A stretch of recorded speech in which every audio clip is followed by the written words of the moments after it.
আজি ঐতিহাসিক আদিবাসী শান্তি চুক্তি দিৱস তৃতীয় বাৰ্ষিক আদিবাসী শান্তি চুক্তি দিৱসত মৰিয়নি মহাদেৱ আগৰৱালা ক্ৰীড়া ক্ষেত্ৰত এক উদুলি পৰিৱেশৰ সৃষ্টি হয়।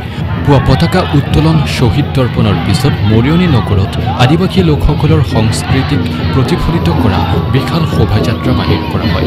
এই সাংস্কৃতিক শোভাযাত্ৰাত সাংসদ কামাখ্যা প্ৰসাদ দাসা, বিধায়ক ৰূপজ্যোতি কুৰ্মীয়ে আদিবাসী শান্তি চুক্তিৰ বিষয়ববীয়াই অংশ লয়। শান্তি চুক্তি দিৱসত সাংসদ কামাখ্যা প্ৰসাদ দাসা, বিধায়ক ৰূপজ্যোতি কুৰ্মী উপস্থিত থাকে।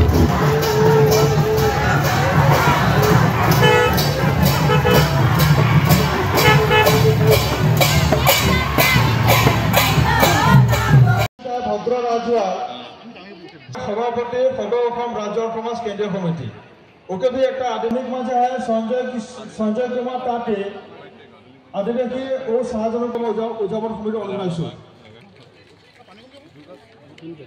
সপ্তাহ দুলেন নায়ক সভাপতি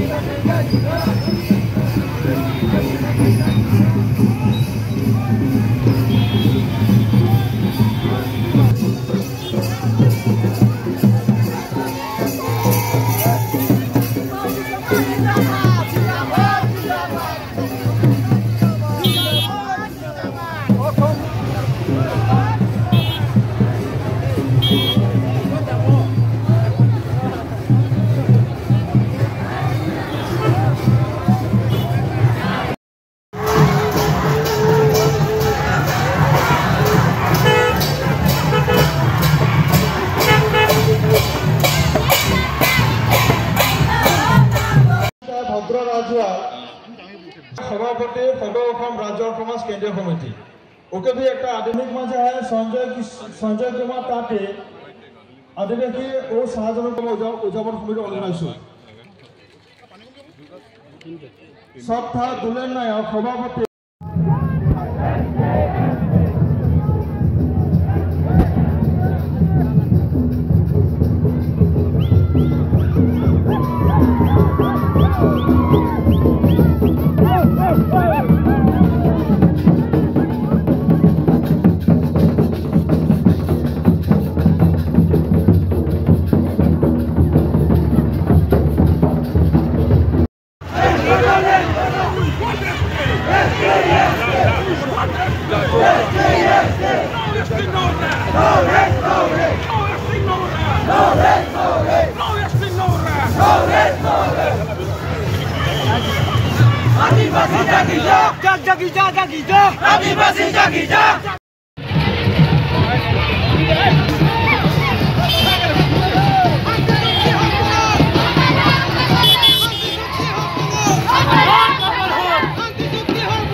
সব ঠিকে আছে। এই আমাৰ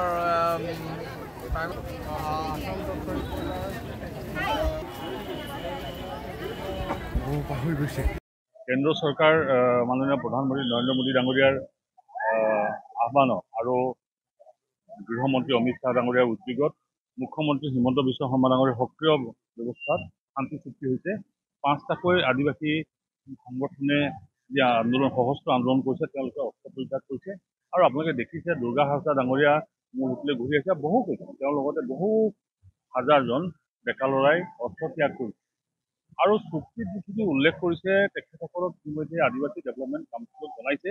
ইতিমধ্যে চৰকাৰে কেন্দ্ৰ চৰকাৰে 500 কোটি আৰু ৰাজ্য চৰকাৰে 500 কোটি টকা দিছে। তেখেতসকলৰ চুক্তি যিটো চুক্তি আদিবাসী চুক্তি আছে তাৰ সকলোৱে অংশীদাৰ। ইয়াত সমৰ্থন কৰা নকৰা প্ৰশ্ন নুঠে। চৰকাৰে যেতিয়া কেন্দ্ৰ চৰকাৰে এটা চুক্তি কৰিছে প্ৰতিটো দফা কাৰ্যকৰী হ'ব। তেখেতসকলে যি সংগঠনসমূহে যি ডিমাণ্ড কৰিছে এইটো আচলতে জনসাধাৰণৰ ডিমাণ্ড, তেখেতসকলৰ ডিমাণ্ড নহয়। জনসাধাৰণে যিটো বিচাৰিছিলে তেখেতসকলে সেই ডিমাণ্ডটো উত্থাপন কৰিছিলে আৰু তাৰ মানুহৰ আৰ্থ সামাজিক উন্নয়ন আৰু ৰাজনৈতিক অধিকাৰ সম্পৰ্কেও তেখেতসকলে সচেতন হৈ আছে। আমি ভাবোঁ এই চুক্তিখনে জনগোষ্ঠীটোৰ বিভিন্ন জাতি গোষ্ঠীৰ যিটো দাবী আছে দাবীটোক মান্যতা প্ৰদান কৰিছে আৰু মান্যতা দিয়াৰ পিছত তাক আখৰে আখৰে পালন কৰাৰ যিটো প্ৰতিশ্ৰুতি দিছে সেই প্ৰতিশ্ৰুতি গৃহমন্ত্ৰী ডাঙৰীয়াও নিজেও চাইছে, প্ৰধানমন্ত্ৰী ডাঙৰীয়াটো আছে তাত সক্ৰিয়ভাৱে নৰেন্দ্ৰ মোদী ডাঙৰীয়াই বিচাৰিছে। তেওঁৰ ফলতেই আজি উত্তৰ পূৰ্বাঞ্চলত আপুনি দেখিছে উগ্ৰপন্থী নাইকিয়া হৈছে। মুখ্যমন্ত্ৰী হিমন্ত বিশ্ব শৰ্মা ডাঙৰীয়াও তেওঁলোকৰ লগত সম্পৰ্ক ৰাখি, গতিকে সম্পৰ্ক ৰখাই নহয় এইটো কাৰ্যকৰী কৰিবৰ কাৰণে ব্যৱস্থা হৈছে।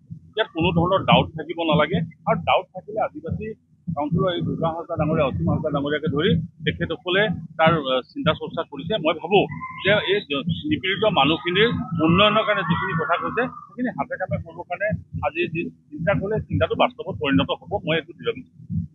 মই খুবেই আনন্দিত আৰু মই আদিবাসী উন্নয়ন পৰিষদক আমি বিশেষকৈ দুৰ্গা হাজৰা ডাঙৰীয়া তেখেতৰ সমূহ বিষয়বিলাকক ধন্যবাদ জনাম।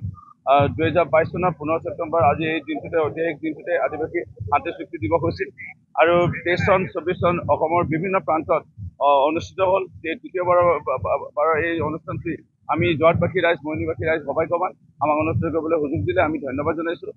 এই মুহূৰ্ততে মোৰ মনত পৰিছে সৰু কালৰ পৰা গুলি ফুটা বম ফুটা অসমখনত দেখিছিলোঁ।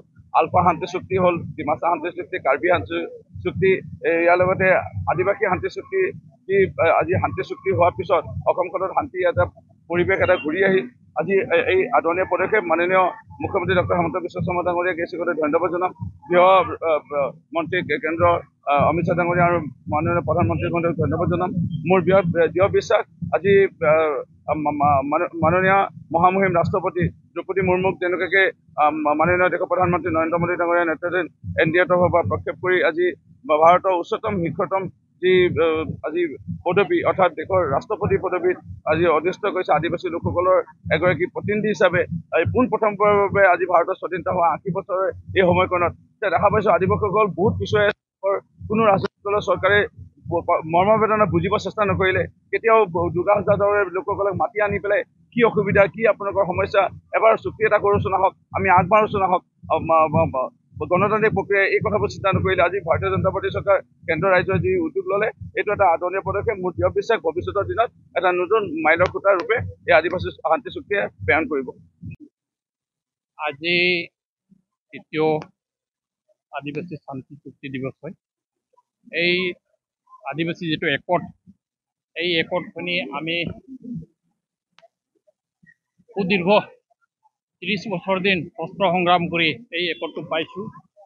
আৰু 2022 চনৰ আজিৰ দিনটোত আমি একৰ্ডটো কৰিছোঁ।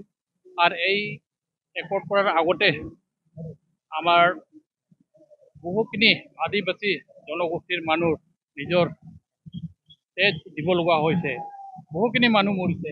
মুঠতে এই চুক্তিখিনি তেজৰ বিনিময়ত পাইছোঁ আৰু সেইকাৰণে আজিৰ দিনটোত আমি স্মৰণীয় দিন হিচাপতে আদিবাসী শান্তি চুক্তিটো উদযাপন কৰি আছোঁ। লগতে আমাৰ ইয়াতে মোৰ মৰমৰ দাদা আছে, আমাৰ MP দাদা, আমাৰ মৰমৰ ভাইটি আছে, আমাৰ ৰূপজ্যোতি কৰ্মী, তেখেতসকলে সদায় সক্ৰিয় হৈ থাকে আৰু আমাক সহযোগ কৰিছে। আৰু আজিও দেখিছে তেখেত দুইজনক সাধাৰণ ৰাজ্যৰ লগতে খোজ কাঢ়ি আছে, নেতা হিচাপত নহয়, আজি মানে ৰাজ্য হিচাপত খোজ কাঢ়ি আছে আৰু কি। মইতো আপোনালোকে জানে মইতো বন্দুক ধৰা মানুহ আছিলোঁ, এতিয়া চাৰেণ্ডাৰ কৰি দিলোঁ আৰু কি ক'ম আৰু। বাকীখিনি চুক্তিখিনি ৰূপায়ণ হ'ব লাগে, গোটেইখিনি জনজাতিকৰণ হ'ব লাগে।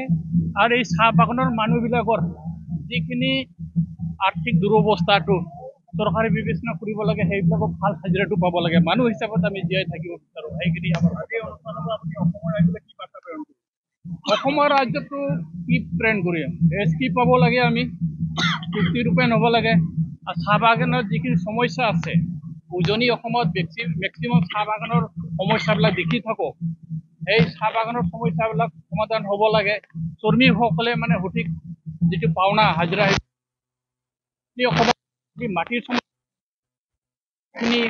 মাটিৰ পাট্টাটো পাব।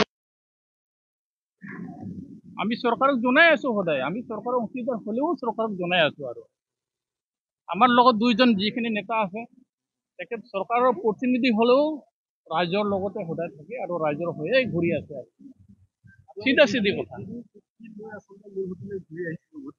হয় নাই গোটেইখিনি সম্পূৰ্ণ হোৱা নাই এইটো সময় লাগিব আমিও চৰকাৰ দিল্লী চৰকাৰ অসম চৰকাৰ প্ৰেছাৰ দি আছো লাগাতাৰ প্ৰেছাৰ দি আছো চুক্তি গোটেইখিনি ৰূপায়ণ নোহোৱালৈকে আমি প্ৰেছাৰ দি থাকিম এইটো দেখাই আছে তাতে প্ৰত্যেক 6 মাহেৰ অন্তৰে অন্তৰে আমাৰ ৰিভিউ মিটিং হয় আমি উত্থাপন কৰি আছো আৰু